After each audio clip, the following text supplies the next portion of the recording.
आज किती फिरवलं आम्हाला, आम्ही कंटाळलो. असं म्हणायचं नाही. कंटाळलो असं यापुढे तरी म्हणायचं नाही. अजून एके ठिकाणी जायचंय आपल्याला. अजून एका ठिकाणी जायचंय, पण कशासाठी? आता बघा, आपण कुठे कुठे गेलो तर महादरवाजा पाहिला, 18 कारखाने पाहिले, बाजारपेठ पाहिली, सैनिकांची कार्यशाळा पाहिली, सदर पाहिली. हो, पाहिली. पण का पाहिली? कारण आता हे तुमचं शिक्षण आहे. तुम्हाला राजाच्या विविध अंगांची माहिती असायला हवी. होय बाळराजे, आता तुम्ही जे जे पाहिलेत ते ते तुमच्या सतत नजरेत असायला पाहिजे. आणखी गुप्तहेर हा राजाचा डोळा असतो. काय पंत? हो हो, गुप्तहेर म्हणजे राजाचा डोळा, सैनिक म्हणजे हात आणि घोडा म्हणजे पाय. सदर म्हणजे अष्टप्रधान, आणि अष्टप्रधान हे राजाचे मस्तक असते. आणि राजाचा प्राण कशात असतो? रयतेत. बाळराजे, रयतेत नसतो. कुणी सांगितलं तुम्हाला हे बाळराजे की रयतेत प्राण असतो म्हणून? दादासाहेबांनी.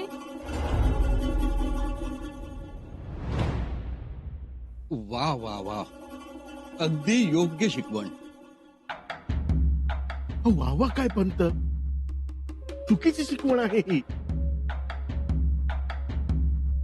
राजाचा प्राण हा सिंहासनात असतो. कळलं बाळराजे? नाही, आमचे दादासाहेब म्हणतील तेच खरं. बाळराजे, जे आम्ही सांगतोय ते खरं म्हणायला शिका. आणि सिंहासन हा राजाचा प्राण. चला, आम्ही तुम्हाला सिंहासन दाखवतो. या.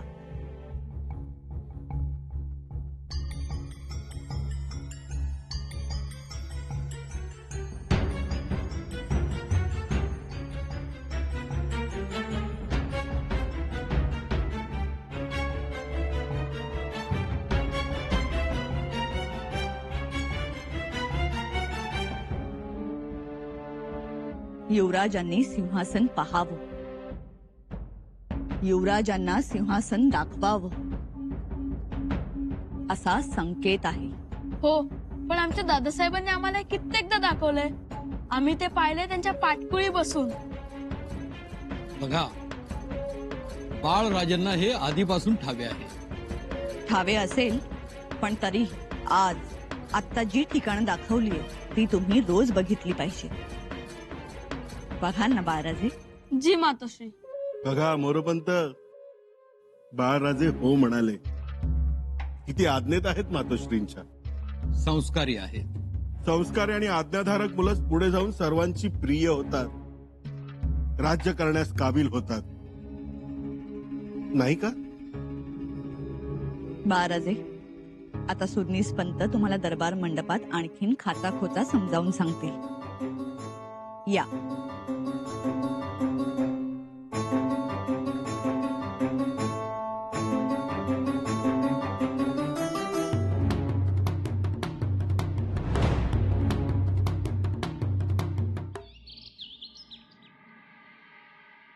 युवराज, तुम्ही फुलं आणायला गेला होतात? हो, आज आम्ही आबासाहेबांच्या पायावर फुलं वाहणार आहोत. वा, आमच्यासाठी पण आणलीत ना फुलं? खूप आणलीत. आपण दोघे मिळून वाहूया. उठले आबासाहेब? हो, एवढ्यात. खरं तर आज खूप वेळ झोपले आबासाहेब. एवढ्या वेळ झोपत नाहीत कधी. रात्री अगदी निवांत झोपले. अंगाई ऐकली म्हणजे काय, आम्हाला तर स्वर्ग अगदी 2च बोटे उरला होता. आम्ही खरं तर अंगाई विसरून गेलो होतो. हो, पण आबासाहेबांनी मात्र नीट लक्षात ठेवलं. हो ना. येसू, आबासाहेब काल अगदी समाधानानं झोपले नाही? याचा अर्थ तुमच्या दोघांची भेट छान झाली. येसू, खरं तर आम्हाला खूप ओढ होती या भेटीची. काय म्हणाले आबासाहेब? खूप काही म्हणाले. धोके सांगितले, इशारे दिले, संकटाच्या पाऊलखुणा दाखवल्या. एवढंच नाही तर आम्हाला मायेनं जवळ घेतलं, प्रेमानं घास भरवली, आमच्या मांडीवर डोकं ठेवून झोपली आणि पाठीवरून मायेनं हातही फिरवला. अगं बाई, म्हणजे आबासाहेबांनी खरोखर गैरसमजांच्या पोटास वाघ नख लावले. वागणं लावलंच. अजून काय म्हणाले? सगळं सांगू पण रायगडावर जगदीश्वराच्या साक्षी, जगदीश्वराच्या मंदिराचा गाभारा तुमच्या मनमोकळ्या हसण्यानं भरून गेल्या. युवराज, तुम्ही पण ना. हा हा हा, लाजू नका. तुम्ही लाजलात की फुलं मोहरतात, मग आमची कुचराई होती.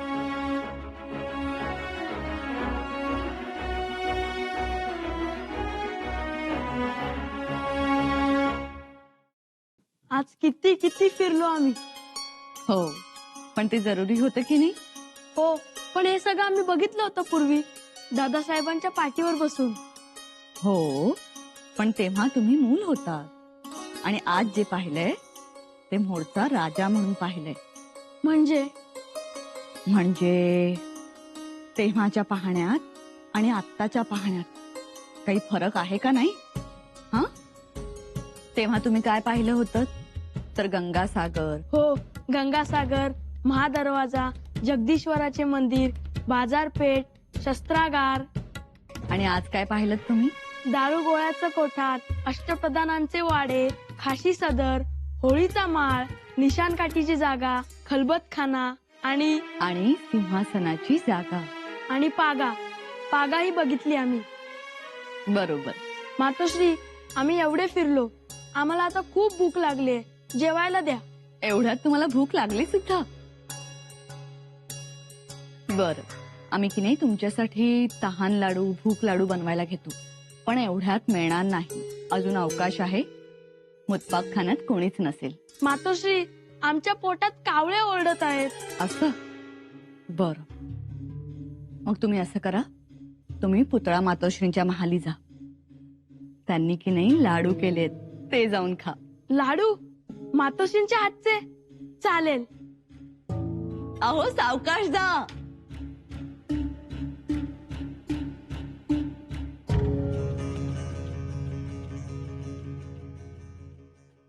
मातोश्री, बाळराजे, आम्हाला खूप भूक लागले, आम्हाला लाडू पाहिजेत खायला.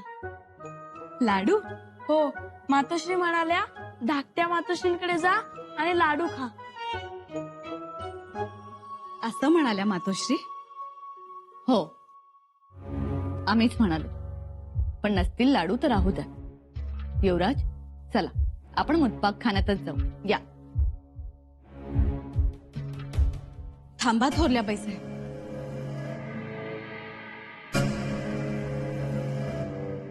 बाळराजे, आमच्या महाली लाडू खायला आलात आणि आम्ही तुम्हाला मोकळ्या हाताने जाऊ देऊ? नाही, ते झालंच. मग आम्हाला कळलं तुम्ही लाडू केल्याचे, पण म्हटलं शंभूराजांना पाठवले असतील तर. पण सगळे कुठे पाठवणार होतो? आणि इथे आमचे बाळराजे आहेत आणि त्यांना आमच्या हातचे लाडू फार आवडतात हे आम्हाला माहित होतं, म्हणून त्यांच्यासाठी त्यांचा वाटा आम्ही ठेवलाय. त्यांचा वाटा ठेवलाय? मग का नाही ठेवणार? आम्हाला तुमच्याकडूनच नाही तर सगळ्यांकडून हीच अपेक्षा आहे. बाळराजेंना कोणी विसरत नाही थोरल्या बाईसाहेब.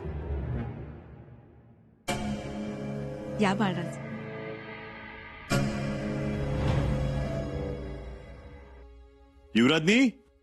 युवराजनी. बोला युवराज. हे काय? मुकुट अंबाबाईच्या नवसाचा. उद्या आम्ही जाणार आहोत देवीला. तुम्ही सुद्धा येताय ना अंबाबाईच्या दर्शनाला? आम्ही येऊ न येऊ, पण तुम्ही ही सगळी कामं भरकन उरकून घ्या. आता केव्हाही रायगडावर निघावं लागेल. मग जाऊच की. आमच्या सगळ्या संदुका भरून घ्या, सगळं सामान घ्या. जिरेटोप आणि शेल्यांच्या संदुका भरल्यात आम्ही. अंगारखे तेवढे राहिलेत युवराज. तेही भरून घ्या. येसू आबासाहेबांनी जे सांगायचं ते सांगून झालं. सगळं नियोजन ठरल्याप्रमाणे पार पडले. आता आबासाहेब कधीही म्हणतील रायगडावर चला आणि निघावं लागेल. आम्ही तर तयारीतच आहोत. आणि युवराज, संदुका भरायला असा कितीचा वेळ लागतोय? कधी एकदा रायगडावर जातोय असं झालंय आम्हाला. जायचं तर आहेच. आता कधी एकदा पुन्हा रायगड पाहतोय असं झालंय. खूप ओढ लागली. रायगडावर असलो ना की आऊसाहेबांच्या कुशीत असल्यासारखं वाटतं आम्हाला. युवराज, आमच्या अंदाजानुसार 2 दिवसात निघणं होईल आपलं. युवराजनी आबासाहेब निघा म्हणायचा अवकाश आमचा घोडा अर्ध्या रस्त्यापर्यंत पोहोचलाही असेल. बघाच तुम्ही. काय मसलती चालल्या? आबासाहेब,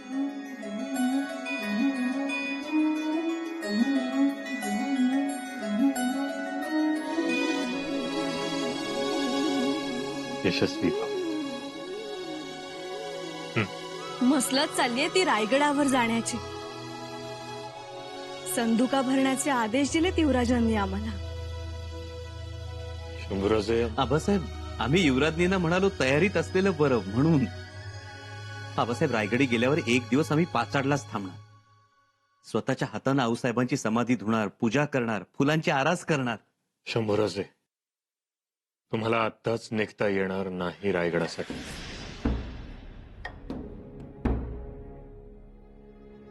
आबासाहेब, होय शंभूराज,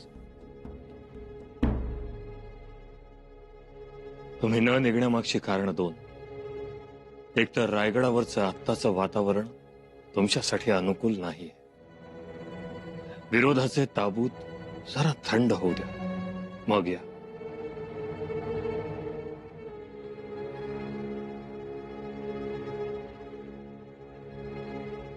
आबासाहेब, जशी आपली आज्ञा.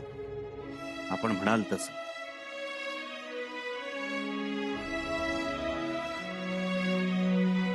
हो युवराज, आपलं यश, आपला त्याग नाही बघवत बऱ्याच जणांना.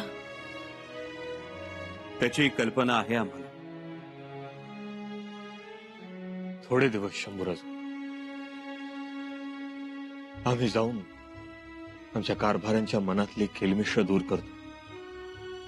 आम्हाला कळतंय शंभूबाया, तुम्हाला खूप यातना होत असतील, पण हा ही आपल्या राजनीतीचाच एक भाग समजावा.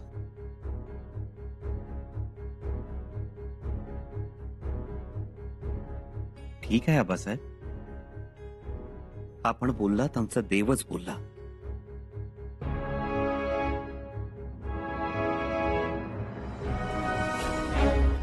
रायगडाहून खलिता आहे. गडावरून खलिता?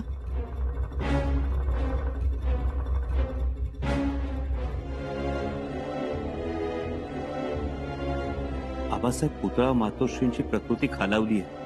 राजियांस भेटण्यासाठी आतुरल्या आहेत. काय? पुतळा राणी साहेबांची प्रकृती खालावली? आपल्याला सगळ्यांनाच जावं लागेल तिकडे तातडीने. सुनबाई, तयारीला लागा. शंभूराजे, तुम्ही नुसते दिसलात तरी औषधाशिवाय बऱ्या होतील त्या. आवरा पटकन. ठीक आहे. पण काय झालं असेल? तुमची आणि युवराजांची वाट बघण्यात तकलीफ तर झाली नसेल ना मातोश्रींना? आता तिथे गेल्याशिवाय आपल्याला काहीच करणार नाही. काही करा. महाराज, पन्हाळगड धोक्यात आहे. आणि पन्हाळ्याबरोबर दक्षिणेचा नव्यानं घेतलेला मुलूक, तो सुद्धा अडचणीत येणार. का? काय खबर? दिलेर खानानं सर्जा खानाशी हातमिळवणी केली. सैन्याची जमवाजमव चालू आहे. लय मोठ्या संख्येनं सैन्य गोळा झालंय. दिलेर खान पन्हाळ्यावर चालून यायची संधी शोधतोय महाराज. किती दिवस लागतील त्याला पन्हाळ्यावर यायला? 4-8 रोज? दिलेर खान लय आक्रमक झालाय. शंभूराजे रायगडी जाऊन येतील इतकी फट सापडेल? नाही महाराज, तो हवाला मी नाही देऊ शकत. आंबेरावांना बोलवून घ्या तातडीनं.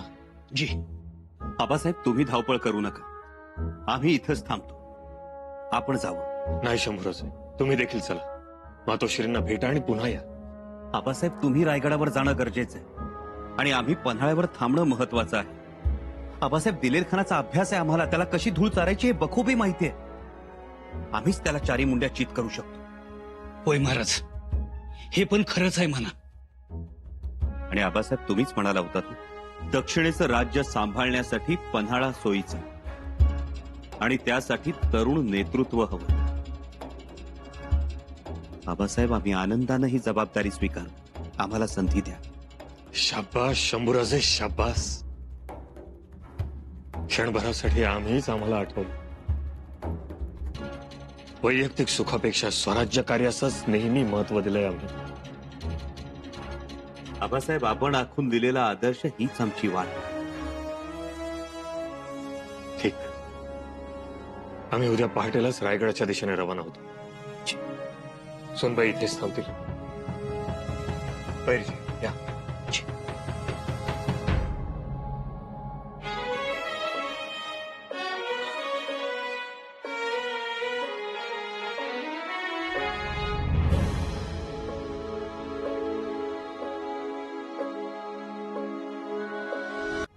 उद्या आमचे आबासाहेब रायगडासाठी रवाना होणार आणि आम्ही मात्र इथंच थांबणार पन्हाळ्यावर. वाटलं होतं आबासाहेबांबरोबर रायगडावर जायला मिळेल. सुरुवातीला तर ते आम्हाला न्यायला चालेल असं वाटलं होतं, पण आमच्या लाडक्या रायगडाचं दर्शन एवढ्यात आम्हाला होणार नाही.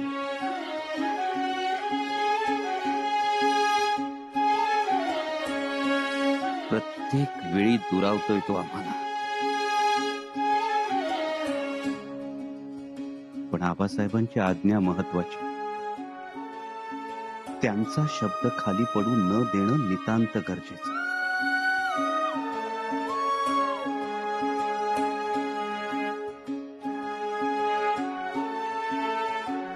आबासाहेब म्हणतात तसं रायगडावरचं वातावरण निवळणार कधी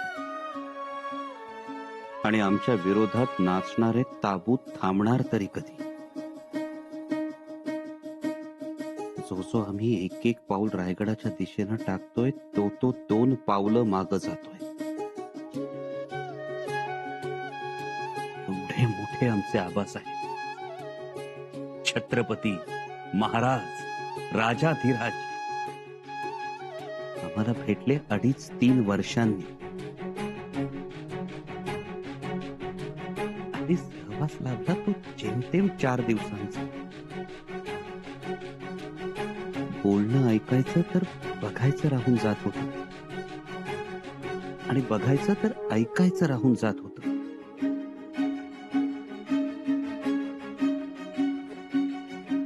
पुन्हा कधी भेटतील आबासाहेब? रायगडावर गेल्यानंतर? पण रायगड तरी कधी दिसणार आम्हाला?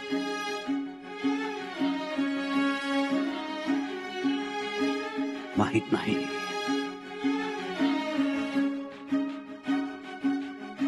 सध्या तरी रायगडाच्या वाटबंदीचा शिक्का आमच्या इच्छेवर उमटलाय, एवढं खरं. मुजरा महाराणी साहेब, बोला पंत. खलित्याने काम केलंय. म्हणजे उद्या सकाळी महाराज निघत आहेत रायगडास येण्यासाठी. बरं झालं बाई. महाराज पन्हाळ्यावर गेले की आम्हाला काळजीचा वेढा पडतो. नेहमीच आहे ते. पण तुमच्या चातुर्याने वेडा फोडला बरं का महाराणी साहेब. पण महाराज एकटेच येत आहेत ना? हो, म्हणजे खात्रीशीर खबर नाहीये, पण कदाचित एकटेच येणार. कारण नुकत्याच युवराजनी पोहोचले आहेत पन्हाळगडावर. बरं झालं बाई. महाराज गडावर नसले की गड कसा सुना सुना वाटतो बाई. हो ना, पण इथे आल्यानंतर अर्धे लक्ष इथे आणि अर्धे पन्हाळ्यावर. हे होणे बरे नाही. ही मोठी काळजी वाटते. म्हणजे इथे गुंतून पडले पाहिजेत ते. तशी तजवीज केली आम्ही. तजवीज केली ही बघा. तजवीज केलीये आणि तजवीज आहे युवराज राजाराम राजेंचं लग्न.